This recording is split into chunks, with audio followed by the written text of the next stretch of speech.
कर्जमाफीच्या यादीत नाव येण्यासाठी कोणताच कागद द्यायचं काम नाही. 31 तारखेला ते म्हणजे 1-2 दिवसात त्या नाव सगळ्याचे येणार आणि मुख्यमंत्री साहेबाचे आभार व्यक्त करतो, की आमच्यासारख्या शेतकऱ्याच्या विनंतीला मान देऊन तुम्ही कर्जमाफी केली आणि तुम्ही कर्जमाफी केल्यामुळं तुमचं आडनाव जे आम्ही निकस लावल्यामुळं, कर्जमाफीत निकस लावल्यामुळं जे देवेंद्र निकस तुमचं आडनाव ठेवलं होतं ते वापस घेतो आणि देवेंद्र फडणवीस तुम्हाला पुन्हा वापस देतो. आणि साहेब तुमचं आमचं काहीच वैर नाही, तुमचं आमचं काहीच वैर नाही. कारण काय की आणि तेवढी आमची लायकी नाही तुमच्या संग वैर करायची, पण आमची परिस्थिती तुम्हाला बोलायला होती. आणि पुन्हा आता जयंत पाटील म्हणत की ज्याला गावात कुत्र विचारत नाही तो मुख्यमंत्र्यावर बोलतो. आता जयंत पाटील साहेब तुमच्या बापाला ज्यावेळेस गोपीचंद पडळकर साहेब बोलले होते त्यावेळेस आम्ही भाषणातून त्याला बोललो होतो की जयंत पाटील संयमी माणसं आहे, त्याच्या बापाला असं तुम्ही बोलू नये, दम निघत नाही. तुम्ही जे मंत्री आमदार खासदार तुमच्यासारखे जे बोळा चोळून जहराचं इंजेक्शन जनतेला देतात ते आम्हाला जमत नाही. आणि लोकशाही आहे ना, सत्य बोललंच पाहिजे. आणि माझ्यासारख्यानं खरं बोलू बोलू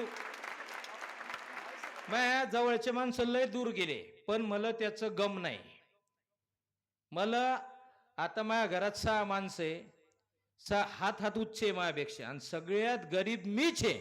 मग बाकीचे कसे असतील ते तुम्ही ओळखून घ्या. गरीब माणूस आहे मी, स्वभावानं प्रॉपर्टीनं.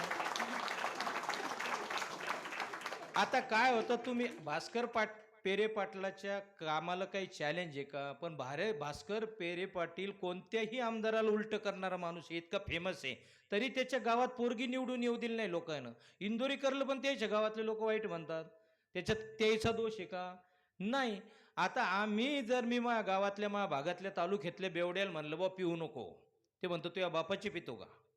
माझ्या बापाची पित नाही तू बेवड्या, तू माझ्या बापाची, एक मिनिट, तू माझ्या बापाची पित नाही, तू तुझ्या बापाच्या आधी जातो हे वाईट आहे.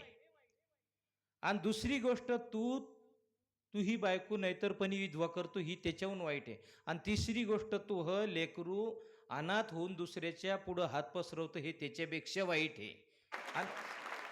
पण या जगात काय चाललं साहेब, आंधळ्याला आंधळं म्हणलं, सत्य बोललं काय आंधळं म्हणतंय, दुसरं काही म्हणा, पण आपल्याला आंधळं म्हणलं की राग येतो. राग तर धृतराष्ट्राला आला होता पांडवाचा द्रौपदीचा. पण तू हा देवाच्या फॅक्टरीत डोळ्याची काही कमी होती का? पण तो हा काय केलं आंधळ्या, बाई दिसली की मार डोळा, बाई दिसली की मार डोळा, बाई दिसली की मार डोळा, बाई दिसली की मार डोळा, म्हणून तुला एका डोळ्यानं आंधळ केलं.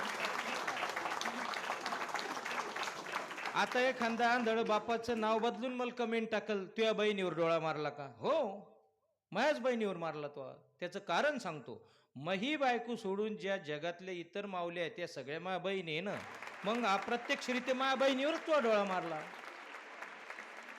बरोबर आहे ना?